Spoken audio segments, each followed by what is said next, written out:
Hey guys, welcome back to my YouTube channel. তো guys, আজি এটা নতুন ভিডিঅ'লৈ আপোনালোকক সকলোকে স্বাগতম কৰিছো।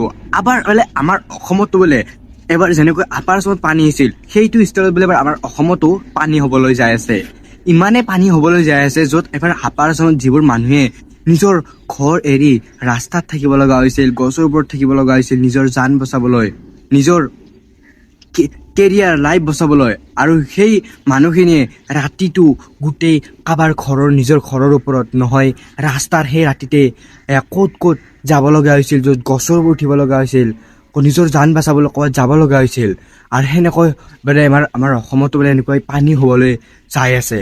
তো ইমানেই বোলে পানী হ'বলৈ যাই আছে, কাৰণ হ'ব পাৰে, কাৰণ ইমানেই মানে গুৱাহাটীতো ইমান অলপ বৰষুণ দিলে ইমানেই মানে পানী হয়, য'ত মানে মানুহখিনি মানে ঘৰৰ পৰা ওলাব নোৱাৰা হৈ যায়। অলপমান পানী দিলে মানে মানুহখিনি ঘৰৰ পৰা ওলাব নোৱাৰা হৈ যায়, মানুহখিনি ঘৰৰ পৰা ওলাবই নোৱাৰে, একদম পানী ফুল হৈ আহে, ঘৰৰ সন্মুখলৈকে পানী আহি পৰে। ইমানেই মানে পানী হৈ পৰিছে আমাৰ অসমতো এতিয়া। অলপ বৰষুণ পৰিলে মানে পানীবোৰ ক'ৰ পৰা আহি জমা হয়। আৰু এনেকৈ কোৱা নহয় যে অকল অসমতে হ'ব, আপাৰ অসমতো সেইটো স্তৰতে পেলাই আৰু পানী হ'বলৈ যাই আছে কোৱা গৈছে। কিন্তু যেনেকৈ আমাৰ অসমতো হ'ব, মানে যেনেকৈ আপাৰ আছামত হৈছিল সেইটো স্তৰত বোলে অসমতো হ'ব। আৰু সেই মানে কি কোৱা হৈছে যে মানে আপাৰ আছামত যিটো স্তৰ হৈছে আপাৰ আছামত আৰু সেই স্তৰতো পানী হ'ব পাৰে বুলি কোৱা গৈছে। আৰু লগতে মানে অসমতো সেনেকৈ পানী হ'বলৈ যাই আছে। তো ইমানেই মানে এবাৰ অসমতো বোলে পানী হ'বলৈ যাই আছে যিটো ষ্টাইলত, আৰু হৈছে বুলি ক'ব পাৰে, আধা আধি সম্পূৰ্ণকৈ সেনেকুৱা হৈছে। কিছুমান মানুহৰ ঘৰতো একদম ঘৰৰ ভিতৰত পানী সোমাই গৈছে, পানী সোমাই ঘৰৰ ভিতৰত একদম পানী হৈ গৈছে। আৰু লগতে গুৱাহাটীততো ক'বই নোৱাৰি, অলপমান বৰষুণ দিলে ক'ৰ পৰা পানীবিলাক আহি একদম জমা হয়, ৰাস্তাৰ ঘাটে পানী, মানুহৰ গাড়ী বেয়া হয়, জাম হয়, গাড়ীবিলাক পুতুককৈ বেয়া হৈ যায়, পানী গাড়ীৰ ভিতৰত সোমাই যায়।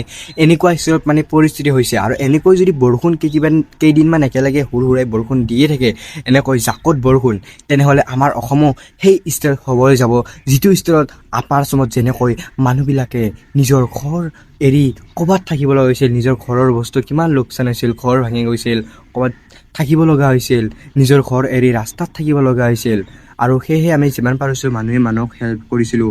আৰু সেনেকৈ সেইটো ষ্টাইলতে আমাৰ বোলে অসমো এনেকুৱা হ'ব পাৰে, যিটো ষ্টাইলত যদি এনেকৈ একেলগে বৰষুণ কেইদিনমান দি থাকে, তেনেহ'লে আমাৰ অসমখনো এনেকৈ ডুব যাব পাৰে, যিটো ষ্টাইলত আপাৰ আছামখন এনেকৈ এখন সাগৰৰ দৰে হৈ পৰিছিল, য'ত এনেকুৱা পানী হৈ পৰিছিল।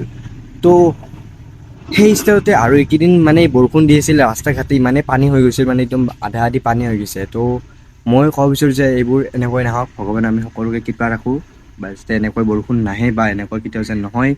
আৰু যি অপাৰেশ্যন হৈছিল আমি যিমান পাৰিছোঁ মানুহে হেল্প কৰিছোঁ, লগতে যেন সেইটো ষ্টাইলতে যেন কোনো আৰু পৰিস্থিতিত যে নহয়, ভগৱানে সকলোকে ভালে ৰাখে। তো আজি ভিডিঅ'টো এইখিনিয়ে আছিল। তো আপোনালোকে যদি ভিডিঅ'টো ভাল লাগে তেনেহ'লে এটা লাইক আৰু এটা ছাবস্ক্ৰাইব কৰি দিব। আজিলৈ ধন্যবাদ।